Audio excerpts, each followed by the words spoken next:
Howdy friends, welcome back to my channel. My name's Luke, and today we got a Hoya unboxing, so stay tuned for more. I got these from I am Queenie V on Instagram. I'll link her Instagram down below. Which was actually suggested to me by a friend, one of my Instagram plant friends. Yeah, I've killed that with underscores in between. I'll link his page down below as well. He's really cool. But he knows I collect Hoya, and apparently he followed Queenie on Instagram and suggested that I check her out. She does Hoya posts through her stories typically, and she was running a sale on a bunch of Hoya cuttings, so I picked a couple up. Today we're gonna unbox those. They just arrived. I placed the orders late last week, like I wanna say between Thursday and Friday or Wednesday and Friday, and they arrived today, so pretty quick turnaround time. I thought she was gonna send them out today on Monday, but she actually must have sent them out on Saturday, so I just got them today. Really quick shipping. I have two Hoya here, which they're both Hoya I don't own. They're just cuttings, and it's like a Hoya loheri. I'll list them here on the screen because I can't quite remember. There's a Hoya loheri and then something else. Had to jog my memory. It's a Hoya loheri, I think is how you pronounce it, and then a callistophylla. So they're both, should be both in here. So let's open it up and take a look. Man, it's been a minute since I've done an unboxing, so bear with me. Also got a new unboxing knife.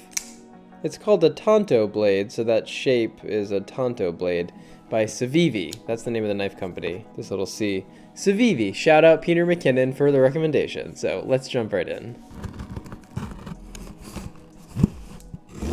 Can I get this thing open? Come on. Lots of paper bits in there, very well packaged. While these little paper bits are great for packing, they also make a huge mess, so I'm going to be proactive here. Just gonna kind of dig through until I hit something there. Queenie must have a shredder at home. Oh, starting to see a leaf here. Aha, first one. Ooh, this is exciting. First one here is, oh, it has my name on it, have fun. Luke. This is the loheri, I think it's pronounced. Loheri, maybe? I don't really know, but we're gonna try to get this paper off. Trying to get all the paper bits without losing the plant here, friends. I am making quite the mess here. Quite the mess. All right, so first up is this Hoya loheri. Let me kind of show you here. So as you can see, it has kind of like lance-shaped leaves, I guess you could say. And they're a little bit curly as well. I had never heard of this Hoya prior to purchasing it, so as far as care, I don't know. I'm assuming it's gonna be like most Hoya, where it likes to dry out and whatnot in between waterings, but I'll have to do a little research after and let you all know. But I liked this one. First of all, the sun stressing really kind of caught my eye. So it's really purpley sun stressed, which I think is just really, really pretty. And then it was unique, and I had never heard of it. And I figured, why not add it to the collection, right? This is a smaller cutting, which I typically prefer. I like to get smaller cuttings and grow them in leca, so it makes it easier to kind of pull out a smaller cutting versus like this large established plant typically. I do see lots of roots in there, so you can kind of see some roots growing there, and then let's see, right there as well, you can kind of see some roots growing.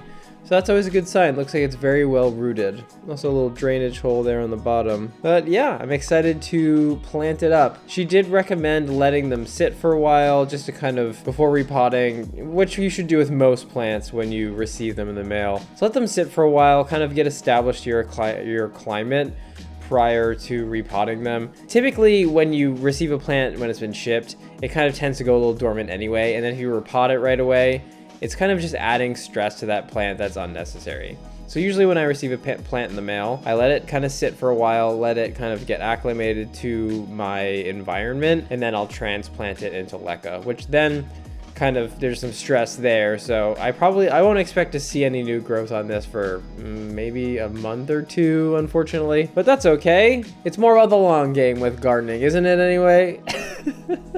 Yeah, what a cutie little plant here. I'm overall pretty excited about this one. Once again, I gotta do some more research and figure out exactly what it needs, but it'll be some time before I expect to see some growth anyhow. So I'm just excited to add to the collection.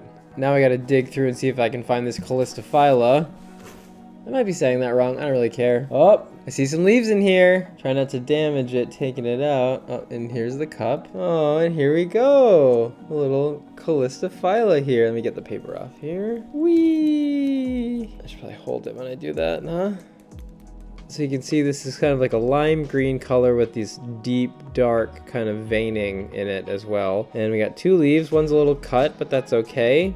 She showed me prior to sending it. I'm sure I could have said something then if it bothered me, but frankly it doesn't. And let's see if we see any roots. I do see some roots. I don't know if you can really see that. It's hard to see with the sphagnum moss, but there is some roots growing like right in this area. But this one has been on my wish list for quite some time. Unfortunately, they're fairly expensive. So when I saw this one on sale, and even though it's just a 2-leaf cutting, I went to my local nursery, or a nursery in my area that tends to have some Hoya, and they were selling like a 2 to 4 leaf cutting for like even way more. So I figured when I saw it, I would jump on it because it's been one I've been wanting for some time, but didn't want to drop a boatload of money on. Glad to add it to the collection for sure. This one has like a very reptilian kind of look to it. So as I mentioned, kind of the deep colored veining, I don't know, it gives me like snake or lizard vibes. So I just think it's really cool. The leaves are, you know, larger for a Hoya, if you will. A lot of Hoya have small leaves. These are a little bit larger. So it's been one I've been after for some time. Really popular right now. A lot of people are adding them to their collection. And I figured I'd take this opportunity to do the same. Definitely gonna be a nice addition to the collection. Well, friends, that's all we've got today. That's all we've got on this little mini Hoya haul. What did you think about these Hoya? Have you heard of the loheri or the callistophylla before? Do you have these in your collection, or are they new for you as well? Let me know in the comments down below. If you liked what you saw today, please give it a huge thumbs up. Subscribe with the notifications on so you stay in the loop when I post new videos. Thanks for watching. We'll see you real soon.